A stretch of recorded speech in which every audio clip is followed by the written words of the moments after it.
რუსთვის დიახ, რა თქმა უნდა, ძალიან უცნაურია, როდესაც ერთი მხრივ ისმენთ ასეთი დაპირებებს და მეორე მხრივ ხედავთ ქართული ოცნება რა ტიპის ცვლილებებს, რა ტიპის ნაბიჯებს დგამს, რა ტიპის ცვლილებები შეაქვს კანონმდებლობაში, როგორ ექცევა აქციის მონაწილეებს და თუნდაც ის ფაქტი, რომ დღეს საქართველოს ყავს პოლიტიკური მოტივაციით არაერთი პირი ციხეში, რა თქმა უნდა, ამ დაპირებებს ილუზორულს ხდის და არანაირი მოლოდინი იმისა, რომ ეს დაპირებები სინამდვილეში შესრულდება, არ არსებობს და ესეც იქნება ალბათ მოჩვენებითი გარკვეული რაღაცა დაპირება, რომელიც სინამდვილეში არ შესრულდება. საქართველოს ეს დაპირებები მიღებული აქვს და გაცემული აქვს წლების წინ, როდესაც ის შეუერთდა სხვადასხვა საერთაშორისო შეთანხმებას, ევროპულ კონვენციას, მაგალითად, სხვადასხვა ტიპის კონვენციებს, რომლითაც აიღო ვალდებულება, რომ საქართველოში ადამიანის უფლებები იქნებოდა დაცული. თუნდაც არჩევნებზე ყველას ექნებოდა ფარულ არჩევნებში მონაწილეობის უფლება, ის რომ ადამიანები წამების მსხვერპლები არ გახდებოდნენ, ის რომ პოლიტიკური მოტივაციით არ იქნებოდა ადამიანების დასჯა. ეს ვალდებულება საქართველოს აღებული აქვს საკანონმდებლო დონეზე, მაგრამ ეს ვალდებულებები საქართველოს დაარღვია არაერთხელ. და ეს განსაკუთრებით თვალშისაცემი არის მას შემდეგ, როდესაც საქართველოში ფართომასშტაბიანი მშვიდობიანი პროტესტი დაიწყო 2024 წლის ნოემბრის ბოლოდან და ეს ყოველდღიურად სხვადასხვა ფორმით ვლინდება. მკვლევის დარღვევის სხვადასხვა ტიპის პრაქტიკას ვხედავთ. ზოგჯერ ეს არის ეს აგრესიული დარბევა, აქციის მონაწილეების დაკავება თვითნებურად და მინდა უბრალოდ საზოგადოებას გავახსენო, რომ ნოემბრიდან დღემდე ასობით ადამიანი ადმინისტრაციული წესით უკანონოდ იყო დაკავებული, თავისუფლება ჰქონდათ უკანონოდ შეზღუდული, ასევე არაერთი პირი დაკავების შემდგომ დაექვემდებარა არასათანადო მოპყრობას. მათ შორის აქციის დაშლა მოხდა ისეთი საშუალებების გამოყენებით, რომელიც ადამიანის სიცხეს და ჯანმრთელობას საფრთხეს უქმნიდა. ასევე ჩვენ ვნახეთ საკანონმდებლო ცვლილებები რამდენიმე ტალღად, როდესაც გაუარესდა ის საკანონმდებლო რეგულაციები, რომელიც მანამდე საქართველოში არსებობდა. და ყველა ეს ცვლილება შეეხო ძირითადად იმ საკითხებს, რომელიც პროტესტთან იყო კავშირში, მაგალითად გაიზარდა სანქციები და ასე შემდეგ. ასეთ რეალობაში, რა თქმა უნდა, დაპირებები რჩება მხოლოდ დაპირებებად, თუ მას არ მოყვება შესაბამისი ნაბიჯების გადადგმა და შესაბამისი ნაბიჯების გადადგმა ამ შემთხვევაში პირობის შესრულება იქნება ის, თუ ქართული ოცნება გაათავისუფლებს პოლიტიკურ პატიმრებს და ჩაატარებს ახალ არჩევნებს, რომელიც აი ამ პოლიტიკურ თუ სამართლებრივ ადამიანის უფლებების თვალსაზრისით არსებულ კრიზისს გამოიყვანს ამ მდგომარეობიდან და ქვეყანას მისცემს შესაძლებლობას, რომ გააგრძელოს დემოკრატიული განვითარება.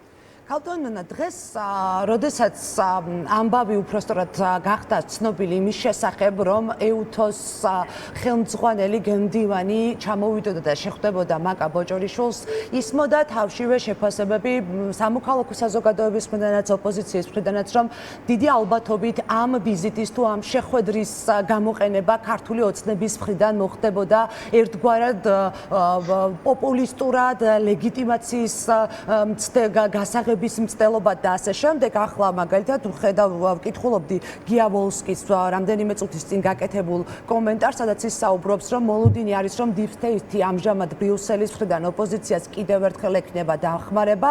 ამ ადამიანის ჩამოსვლა კი ერთ-ერთი რესურსია, რომ ამას წერტილი დაესვასო. რატომ ვერ ავარიდებთ თავს ამ კითხვას, რატომ არ მოხდა დაგეგმვა შეხვედრების თუნდაც არასამთავრობო ორგანიზაციებთან გენდივნის, რომ მას ჰქონოდა ბევრად უფრო მეტი ინფორმაცია არსებულ მოვლენებზე? ამასთან დაკავშირებით მე არ მაქვს კონკრეტული პასუხი, ეს შესაძლოა თვითონ მათ მხრიდან გაკეთდეს ამასთან დაკავშირებით ვიზიტთან დაკავშირებითაც განცხადება. რა თქმა უნდა, ასეთი ტიპის შეხვედრები საერთოდ არ ნიშნავს იმას, რომ ვინმეს ლეგიტიმაციას ახდენს.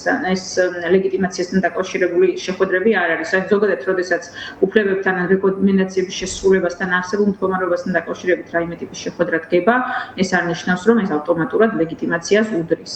ეს ამ განცხადებებითაც ნათლად გამოჩნდა, რომ საუბარი ეხება არსებულ მდგომარეობას და ამასთან დაკავშირებით ინფორმაციის გაცვლა არ ნიშნავს ლეგიტიმაციის მინიჭებას და ეს მგონი ცალსახად გამოჩნდა მიზანი ამ შეხვედრის რაიმე ტიპის ლეგიტიმაციის მინიჭება არ ყოფილა, როგორც ამ საჯარო კომუნიკაციებიდან ჩანს და გარდა ამისა, რა თქმა უნდა, ეუთო ოდირის შეფასებები არაერთ საკითხზე ჩვენ კიდევ ერთხელ უნდა ვახსენოთ, ეს ეხება როგორც არჩევნებთან დაკავშირებით, საარჩევნო მისიის შეფასებას, რომელიც იყო საკმაოდ მკაცრი 20 წლისგან განსხვავებით, ბევრად უფრო მკაცრი, ვიდრე ეს იყო 2020 წლის საპარლამენტო არჩევნებზე. სწორედ ამიტომ გკითხეთ და ჩვენ გვახსოვს ჯო ვილსონის ტვიტით, სადაც ის მოუწოდებდა გემ დივანს, რომ არ ჩამოსულიყო საქართველოში და არ შემდგარიყო ეს შეხვედრა.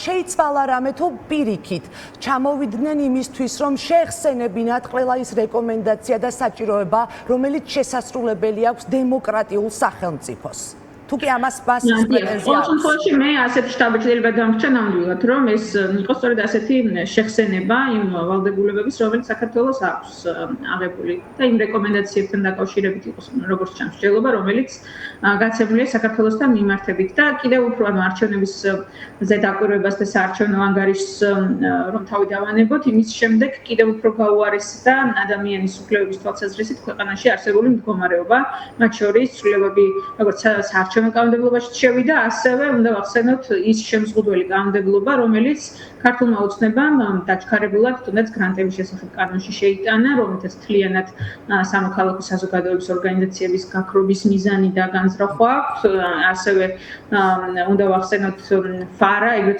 წოდებული ფარა კანონი, რომელიც ასევე ინდივიდებსაც და ორგანიზაციებსაც აყენებს სერიოზული რისკის ქვეშ მისი განუჭრეტელი და ასეთ ფართო ინტერპრეტაციის არსებობის პირობებში და განსაკუთრებით იმ პირობებში, როდესაც ჩვენთან არ არსებობს დამოუკიდებელი ინსტიტუტები, რომლებიც ამ კანონის სწორ გამოყენებას შეუწყობდნენ ხელს. მაგალითად, არ არსებობს არც დამოუკიდებელი სასამართლო, არც ანტიკორუფციული ბიურო, რომლის ხელშიც გადავიდა ამ კანონების აღსრულება, არ არის დამოუკიდებელი და ეს არაერთხელ დადასტურდა კონკრეტულ საქმეებზე დაყრდნობით, თუნდაც არჩევნების დროს, 2024 წლის არჩევნების დროს და არ არსებობს არც დამოუკიდებელი პროკურატურა, ან ყველა ის ინსტიტუტი, რომელიც ამ პროცესში შეიძლება გარკვეულ როლს თამაშობდეს, არის კონტროლირებული და რა თქმა უნდა, დემოკრატიულ ქვეყნებში არც ინსტიტუტები იმართება ასე და არც ასეთი ტიპის კანონმდებლობები არ არის ხოლმე მიღებული, რომლის სამიზნე და ეს ინტერესი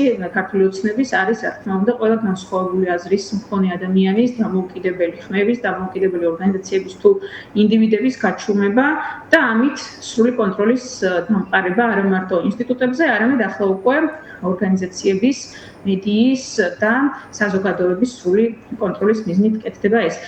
ეს კანონმდებლობაც ეუთო ოდირს შეფასებული აქვს თავის დროზე და ამასთან დაკავშირებითაც გაცემული აქვს ძალიან მკაცრი რეკომენდაციები და შეფასებებში ეს ნათლად ჩანს, რომ აი თუ კი ჩავთვლით, რომ sebadi arts eუთოს პრინციპებთან და არც სხვა დემოკრატიულ ღირებულებებთან. აი მე დასაწყისში სანამ თქვენ შემოგვიერთდებოდით მოკლე ნაწილი ამონარიდი მაყურებელს წავუკითხე იმ რეკომენდაციებისა, რომელიც გაცემული აქვს ეუთოს საქართველოს ქართული ოცნების მიმართულებით, საქართველოს ხელისუფლების მიმართულებით. თუ კი ერთი წუთით დავუშვებთ და დავიჯერებთ, რომ მაკა ბოჭორიშვილის სიტყვები შესრულდება, პირობა უпростоრად შესრულდება და ისინი არ გადააგდებენ ეუთოს და დაიწყებენ რეკომენდაციების შესრულებას. მაშინ გამოდის, რომ ყველა ეს შემზღუდავი კანონი, რომელიც მათ შემოიღეს, უბრალოდ უნდა ადგნენ და უკან წაიღონ. უკან უნდა გაიწვიონ ფარა, უკან უნდა წაიღონ რუსული კანონი, მედიის შემზღუდავი კანონი, ჯარიმები და ასე შემდეგ.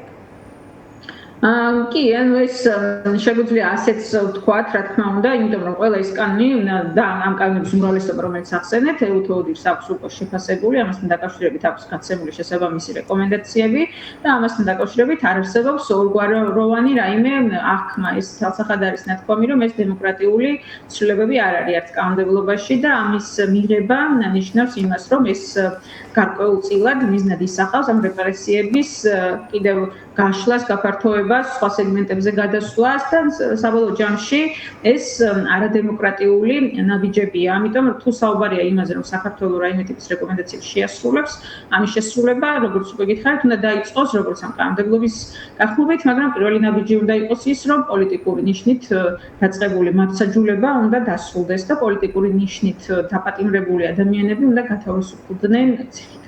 და ქალბატონო აუცილებლად მინდა გთხოვოთ იმ მოვლენების შეფასება, რომელსაც ჩვენ გუშინაც მათ შორის ვადევნებდით თვალს და იქ იმყოფებოდა პოლიციის მაღალჩინოსანი, თბილისის პოლიციის შეფის მოადგილე და ირკვევა რომ მიუხედავად იმისა რომ ვთხოვ პროდიუსერს გაუშვას კიდევ ერთხელ ეს კადრები, ის არსებობს მტკიცებულებები, მათ შორის ვიდეო მტკიცებულებები, როგორ ძალადობს ის ქალ აქტივისტებზე, ჩვენ ყველა ვნახეთ თმებში მუქაჩვით ადამიანების გამოთრევა, ძალისმიერი მეთოდებით მანქანებში ჩატენა, ასევე ვნახეთ პოლიციელები, რომლებსაც პოლიციის ფორმის ნაცვლად სამკლაურები ეკეთა, არც არავინ გამოუკითხავთ, არც გამოძიება დაწყებულა, კოკაკაციტაძეს უწყება დუმს. აი ამ ფაქტების შეფასება მინდა გთხოვოთ. ან გამოდის რომ ყველა უწყება უკვე ფორმალურადაც აღარ ერევა პროცესში, როგორც ამას თუნდაც წინა პერიოდებში ვუყურებდით. ჩვენ გვახსოვს არაერთი გამოკითხული აქტივისტი, რომელსაც სახისწულები ჰქონდათ დამტვრეული. დიახ, თქვენ ახსენეთ სპეციალური საგამოძიებო სამსახური, რომლის საქმიანობა ნამდვილად შეიძლება შევაფასოთ როგორც ერთ-ერთი ყველაზე მძიმე ვითარება ამ უწყებაშია, როდესაც არც ერთი გახსნილი საქმე არ აქვს, რომელიც კავშირშია შეკრება მანიფესტაციების უფლებასთან და პოლიციელთა მხრიდან აქციის მონაწილეების წინააღმდეგ ჩადენილ დანაშაულებთან. არც ერთი პირი არ არის სისხლისამართლის პასუხისმგებაში მიცემული. მიუხედავად იმისა, რომ ჩვენ არაერთი ღია წყაროებში, არაერთი მტკიცებულება გვინახავს და ხალხს უნახავს, საზოგადოებას უნახავს, როგორც ძალადობენ პოლიციელები აქციის მონაწილეებზე. არც ერთი ასეთი საქმე გახსნილი არ არის, არავინ არ არის ამაზე დასჯილი. რა თქმა უნდა, ეს სტატისტიკა თავისუფლად უკვე მეტყველებს იმაზე, რომ ეს სამსახური თავის ფუნქციას ეფექტიანად ვერ ასრულებს. რაც შეეხება გუშინ განვითარებულ მოვლენებს, ესეც რა თქმა უნდა იყო კიდევ ერთხელ აი ძალის დემონსტრირება, ასევე განსაკუთრებით ქალი აქტივისტების მიმართ ეს არა მხოლოდ ფიზიკური, ასევე ვერბალური ქცევა არის ერთ-ერთი ის ქცევის მოდელი, რომელიც სხვა აი ამ დაკვირვების და მონიტორინგის დროს ამოდის ხოლმე აი ამ პერიოდის განმავლობაში, ბოლო თვეების განმავლობაში ამას გულისხმობ, როდესაც ქალების მიმართ განსაკუთრებით იგრძნობა ასეთი ტიპის დამოკიდებულება, კანონის დარღვევით ფიზიკური თუ სიტყვიერი შეურაცხყოფის ფაქტები და ამ საქმეებზეც არავინ არ არის გამოვლენილი და დასჯილი. ეს რა თქმა უნდა არის ცალსახა პასუხი იმაზე, რამდენად ასრულებს საქართველოს ვალდებულებებს, რომელიც მას საერთაშორისო ორგანიზაციებში თუ საერთაშორისო შეთანხმებების ფარგლებში აქვს მიღებული. არანაირ რეკომენდაციას არ ასრულებს. სამწუხაროდ ეს ბოლო დროის მოვლენები ამ მოლოდინი რომ ევროპარლამენტის რეზოლუცია იქნება მძიმე, ამიტომ ჩნდება, ალბათ და უნდა ველოდოთ თუ არა, რომ გაიზრდება სანქცირებულ პირთა სია, იმიტომ რომ ჩვენ ხედავთ, რომ ძალოვანი უწყებების თანამშრომლები სანქცირებულთა სიაში არიან აქტიურად და ყოველდღიურ რეჟიმში ვუყურებთ ამ სანქციებს. დიახ, მე ამაზე არ მაქვს კონკრეტული პასუხი, როგორ განვითარდება, თუმცა ლოგიკა როგორც მიდის ამ სანქციების გამოყენების, ის თანდათან უფრო მეტ ჯგუფს მოიცავს და უფრო და უფრო ფართოვდება და აი ეს დინამიკა მიანიშნებს იმას, რომ როგორც ჩანს, სანქციების პოლიტიკა გაგრძელდება, სანამ საქართველო არ დაიწყებს დემოკრატიული ნაბიჯების გადადგმას. და ალბათ მოსალოდნელია აქედან გამომდინარე, რომ სანქციები კიდევ გაფართოვდეს, უფრო მეტ ადამიანს შეეხოს და უფრო მეტი სახელმწიფოს მხრიდან იყოს ის გამოყენება. კი ბატონო, მადლობა. უსმენდით ნონა ქურდოვანიძეს, ახალგაზრდა იურისტთა ასოციაციის